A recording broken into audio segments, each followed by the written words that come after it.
I'm Sari. And I'm Haley. And this is Seamwork Radio. Welcome back to Seamwork Radio, where we share practical ideas for building a creative process so you can sew with intention and joy. Today, we're talking about how to work with some of the most beautiful, but also most challenging fabrics in your stash, sheer and lightweight materials. We'll cover the common problems you might encounter when sewing with these delicate fabrics, 5 essential techniques that'll transform your experience working with them, and how to choose the right projects to showcase their ethereal beauty. All right, Haley, let's start with our icebreaker for today. So tell me about a time when a fabric completely intimidated you. What was it about that particular fabric that made you nervous to work with it? Okay, I think that in more recent years, something that's really intimidated me that I've worked with was like a burnout velvet fabric. Because I felt like it is a combination of 2 very challenging fabrics. Yeah. Sheer, lightweight fabric where the pile is like burned away, and then velvet, which is also notoriously tricky. Yeah. And so as you are sewing or cutting anything, you're having, each inch is a different experience. So that was a fabric that really intimidated me. But I found that really treating it like a sheer was my best bet. And then doing lots of hand basting. Yeah. Did the trick to kind of make the velvet submit to my will. Yeah. What about you? I think for me, anytime I'm sewing with something that's really expensive is when I feel intimidated because I'm just so worried about accidentally doing something and not having enough fabric to recover from it. So when I made my wedding dress, for example, that was probably the most expensive fabric at the time that I'd ever bought. And that intimidated me. So I handled that by making a muslin, making sure that I really researched how to sew with that particular fabric, which was a 4-ply silk, and really spent time with it. That's just one that sticks out in my mind because I remember it, but also because, because it was my wedding, but also because it was so pricey at the time. And I felt so worried about the amount of money that I had spent. Yeah. So those are the ones that really do it for me. All right. Well, if you have an icebreaker for us for a future episode, if you have a question, you can leave it in a 5-star review on Apple Podcasts, and we'll answer it in a future episode. All right, let's talk about our topic for today, which is sheer and lightweight fabrics. We have a lot of great info to share with you guys today about sewing with these. There's really something that's just like so magical about sheer and lightweight fabrics. When I see a really beautiful piece of silk chiffon or a cotton voile in the store, I just immediately start dreaming about flowing dresses and romantic blouses and things like that. But I'll be honest, for years, these fabrics really kind of stayed in my stash because when I was, early in my sewing journey, I was kind of intimidated by them. But the thing is, lightweight fabrics really just have their own personality. They do tend to shift around when you're trying to cut them. They can also get pulled down into your machine's throat plate. And if you're not careful, they can even tear right at the seams. But once you understand how to work with them, they become some of the most rewarding fabrics to sew with. And I think what I love most about these fabrics is how they move. There's something about wearing a garment made from silk or cotton voile that just feels really different. It just feels really graceful and intentional. And when you learn the right techniques, you can create garments that feel as beautiful as they look. Have you ever had a piece of lightweight fabric that you were afraid to cut into, Haley? Yeah. I think that I get to this day just like a little spooky feeling every time I cut something that's a lightweight fabric. Because you feel like they're going to fight you. Yeah. I feel like you have to be so strategic. And sometimes that could just be, you have to psych yourself up for how am I going to anticipate every funny thing that this fabric is going to want to do. So knowing all of the tips and tricks and ways to counteract their their finickiness has helped me. But I do have to psych myself up, like, to this day. Yeah. I think that the ones that still trip me up the most are things like I'd said before, like burnout velvet, or if I'm working with like a textured chiffon or something that has like an added element on top of the lightweightness of it all. Yeah, that's what I would say. What about you? Yeah. Sometimes I feel like you said, you just never know how they're going to behave and what problems you're going to encounter. So you have to be a little bit on your toes. Yeah. But there are definitely some tips and tricks that have helped me that I've learned over the years that we're going to share with you guys today that I think really cut down on the unexpectedness of these fabrics. But you have to be a little bit of a problem solver when you're working with them. Yeah. Yeah, totally. And once you know the tricks, it's not all so scary. Yeah. What kinds of projects do you think work best with delicate fabrics? Because sometimes what I notice is that people try to force them into like these more structured garments where they don't really shine. Yeah. I think especially with sheer fabrics, they look great with a little bit more volume where you can really see the outline of the body beneath the fabric. So the fabric itself isn't doing the work to, create the shape, but it's the sheerness that does. I think that's just such a beautiful look with sheer fabrics in particular. I think anything with a lot of gathers can also look really, really beautiful with a sheer fabric. It really shows off the gathers. Same with any kind of lightweight fabric. I think gathers work really, really beautifully compared to something like a really crisp pleat or something like that. So I think you just want to think about volume. You want to think about flowiness. You want to think about what's going to create that kind of sense of movement with the fabric. Those are the things that I think tend to work best. I really want to make this. I've been wanting to make this for years, but you mentioned burnout fabric, making a bow top, which is our free woven t-shirt pattern, which has quite a bit of volume to it. I think that would look so pretty in a sheer fabric or a burnout velvet fabric. I think that would just look amazing. Oh, I love that idea. Very simple, really, really simple. Yeah, I think I could see that being like really dressed up or down. I think it'd be very cool in an organza. Oh, yeah. So you have still have that shape. I think that I love all of the points that you made in terms of selecting a project. The other thing that I consider when I am working with a sheer fabric is the construction method, because all of that will be on display. So you want to think of if it has a lining, is that particular style of lining? Sometimes you want to have something sheer that's partially lined and it's a stylistic choice. But sometimes that can also take away from, the effect of the sheerness. Same thing with facings and different finishing techniques. You just want to do a little deep dive of the instructions and make sure that everything is appropriate for the sheerness. And if it is not, how you're going to modify it to make it so. Yeah.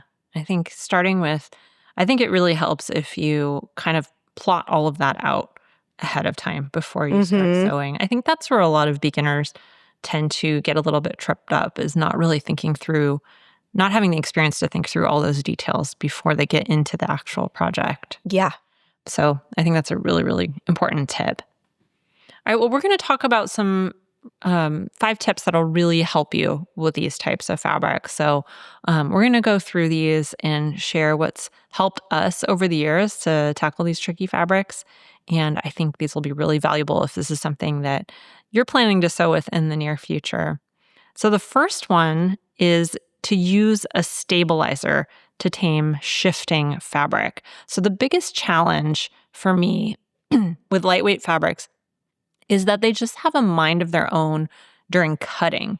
So they're really slippery, really floaty, and they just seem to shift around the moment you look away from them. You have it all lined up perfectly on your cutting table, and then you go to grab your rotary cutter, and all of a sudden a breeze has come through the window and everything is topsy-turvy.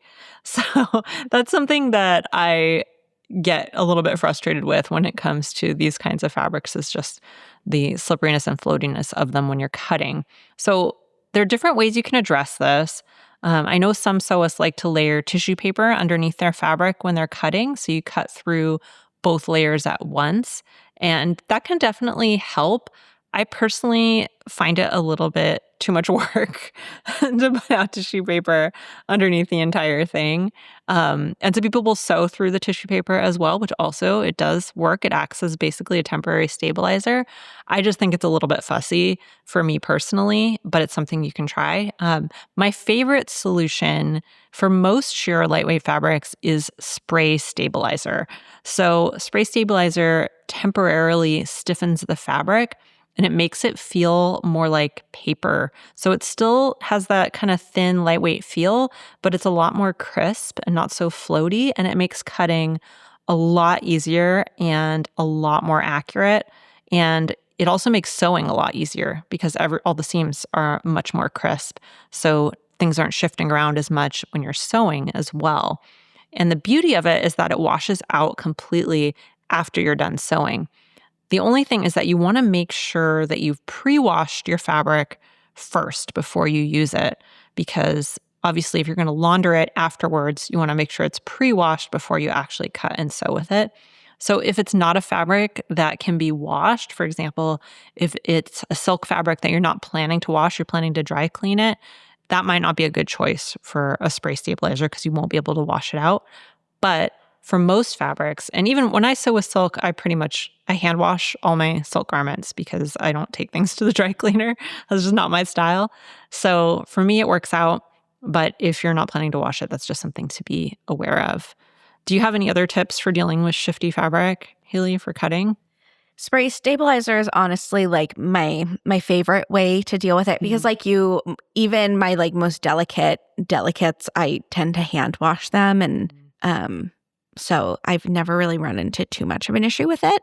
However, in cases like with when I would make wedding dresses, and if that was like not a route that I wanted to take, I would basically I'd use all the tricks. First and foremost, close your windows, turn off fans, turn off the AC, because all of those things will make your fabric move around. And then I lay out my fabric and really pay close attention to the grid of the weave, and use pattern weights to like really weigh everything down and make sure that it's not like the grain isn't all cattywampus. I use tons and tons of weights, and then I'll use even more weights when I cut it out. I cut single layer and use a fresh rotary cutter. Those are the things for cutting that give me help the most. And then using like strips of tissue paper when I'm assembling. Those are the things I would do if I couldn't use a spray stabilizer, but that would be my first preference. Yeah. Even with a spray stabilizer, I will definitely cut single layer with these. I think it's a really good thing to bring up. Yeah. That really helps as well. So you get less shifting, because when you fold the fabric in half, that you can often get off grain. It's such a lightweight, movable fabric. Yeah, totally. Well, our next tip is a really good one because it's so simple, but so effective. And that is to hold your threads when you start sewing. So something that is a common pain point of when you are sewing lightweight fabrics is in those first couple of stitches, your fabric can get sucked down underneath your throat plate. And then you get like just big tangled rat's nest, which is obviously not the vibe. That's not what we want. Yeah. So to avoid this, when you start stitching, hold both your top thread and your bobbin thread tails taut behind your presser foot for the first few stitches. This gives the fabric something to like grab onto, and it prevents it from getting pulled downward. And then once you've sewn a few stitches, I find that once the back of the fabric like really clears the presser foot. You can let go and you can sew normally. It's one of those like teeny tiny adjustments that makes a huge difference in your sewing experience and will save you lots of little shredded corners in your project. Yeah, definitely. I think that when I was first learning to sew, that was a constant problem for me. It's just those first few stitches and getting everything not to get sucked down into that throat plate. So that's a really good tip. And then our next tip will also help with that, which is choosing the right needle for these delicate fabrics.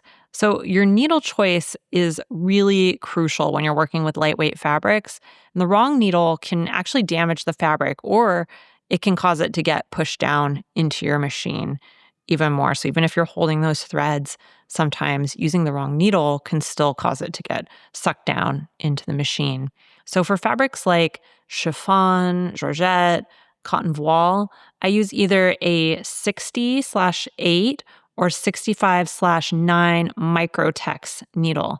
So these needles are both sharp and they're small. So they pierce the fabric really cleanly without creating large holes. And those large holes can lead to tearing later. So it's really important that the needle matches the fabric. So the 60/8 or 65/9, so that's the size of the needle, so that keeps it really small. And then Microtex needles are especially sharp, so they are perfect for lightweight fabrics. They're also great for things where you don't want needle holes to show, like if you're sewing with faux leather or something like that. But it's always great to have Microtex needles on hand. So if you don't have them in your sewing stash right now, next time you're at the fabric store, definitely recommend picking up a pack so you have them on hand the next time you have to sew with a lightweight fabric. So just think of it like the difference between using a sharp knife versus a dull one on really delicate food. You want that clean cut that isn't going to damage the structure. So if you're like slicing through a loaf of bread with a dull knife, and it just kind of smashes the bread, that's what you don't want. The other thing about these needles, we mentioned it getting sucked down into the throat plate. So if you're using a really large needle, the reason that happens is the needle can't penetrate the fabric because it's too thick. And that's when it gets pushed down. The needle is actually pushing the fabric down into the machine. So if you're experiencing that, you may need to switch to a different needle and try using a Microtex needle. Yeah. And if you're experiencing this while you're using a small needle, maybe make sure that it's a fresh needle. I find that with these really delicate needles that they have like a real one project maximum on them. Yeah. So I tend to switch them out with every new project. That's a really good point. The sharp needles, they need to stay sharp. So don't keep reusing them for too long. Totally. All right. And then the next tip is to really like rethink your interfacing approach. Actually, I feel like this should be a tip for everything. Yeah. I feel like people go wrong with interfacing. We could do a whole episode on this. Maybe we will. A lot of people get stuck with interfacing their sheer projects because like how do you add structure to a sheer fabric without like ruining like, the whole point of it being sheer. Yeah. Traditional fusible interfacings are going to really show through and they're going to look really obvious, which defeats the purpose. So instead, what I like to do is use a silk organza as a sew-in interfacing. It adds just enough body while maintaining that translucent quality. You could also use other lightweight fabrics as a sew-in interfacing or even cut a second layer from your main fabric if it's not too sheer. The key, and this is the key with all interfacing, is that you want to do your best to match the weight of the interfacing with the weight of the fabric. In my personal preference, I want the interfacing to be the same weight, if not lighter, than the fabric.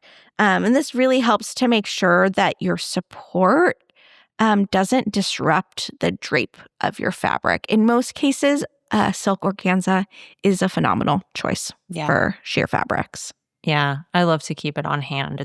It's really a multi-purpose wrap. You can use it for press cloths too, which I use for a press cloth most of the time because you can see through it, which is really nice when you're pressing a seam. And yeah, like oddly necessary. Yeah. Fancy that. All right, the fifth tip is to master French seams for beautiful finishing. So when you're working with sheer fabrics, your seam finishes are usually going to be visible. So they need to look really intentional and you want them to look beautiful.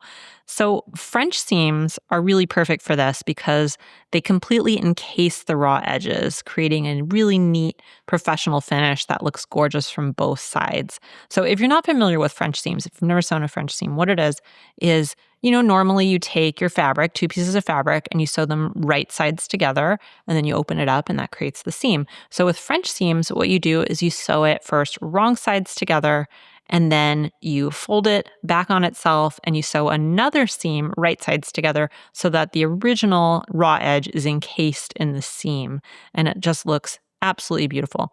They work beautifully on lightweight non-sheer fabrics as well. It's just like really satisfying to open up a garment and see those perfectly finished, beautiful seams that don't add a lot of bulk at the same time. So the technique does take a little bit of practice, but once you get the hang of it, you'll want to use French seams all the time. One thing I will say is that they don't work on, or they're not easy to do on every seam. So they work best on relatively straight seams. So by that I mean kind of a straight line, not too much of a curve, because you're sewing that seam twice, you're having to turn it in. That can be very tricky, like if you're doing, for example, an armhole or something like that. So my solution for that, if I'm sewing a garment and I'm trying to do French seams as much as possible, I'll use them in all the straight seams, and then I'll do like a bound armhole or something like that on the inside. So it's still covered up. You can even use self-bias for the binding if you want it to look kind of like a French seam on the inside. So everything will be nicely encased on that nice round seam, but all of your other seams will be French seams. So that's my little tip. Do you use French seams very often, Haley? I was just messaging Erica about this because we were discussing the French seam skills workshop that is, coming up. And I use it on so many of my lightweight woven sewing projects because sometimes it's kind of because I'm lazy. Because sometimes I'm like, do I really want to rethread my serger? Depending on like the number of seams and like the appropriateness, I'm like, honestly, we were talking about the bow top. Like every single one of my bow tops has French seams because for 2 seams, yeah, I'm going to rethread my serger for that. It's just simply not worth it for me. And it just looks so much nicer. It does look really nice. And on something, so it just really elevates the whole look. So sometimes I do it out of sheer laziness. That's a really good point. Even though they look beautiful, they're not necessarily more difficult or time consuming. Or like if I don't have a great serger thread match that I'm super happy with and the garment is appropriate for French seams, I'll do it then too. Yeah. Because it's going to bug me. Yeah. There are a lot of variations too. There's faux French seams. There's all kinds of stuff. I'm sure Erica will go over all of that in our upcoming skills workshop if you're interested in learning more about these really special seams and how you can use them on these kinds of fabrics. All right, well, let's recap what we've covered today. We talked about using spray stabilizer to make cutting easier, holding your threads to prevent fabric from getting eaten by your machine, choosing the right needle size so that everything sews really cleanly, rethinking interfacing with materials like silk organza, and using French seams for beautiful finishing. So my big takeaway is that working with lightweight fabric is really just about respecting their nature instead of trying to fight against it. These fabrics really want to be fluid and graceful. So we kind of need to adjust our techniques to support that rather than trying to make them behave like heavier materials, which I think just really illustrates one of the core principles we talk about at Seamwork, that the right tools and the right techniques can solve pretty much any sewing challenge.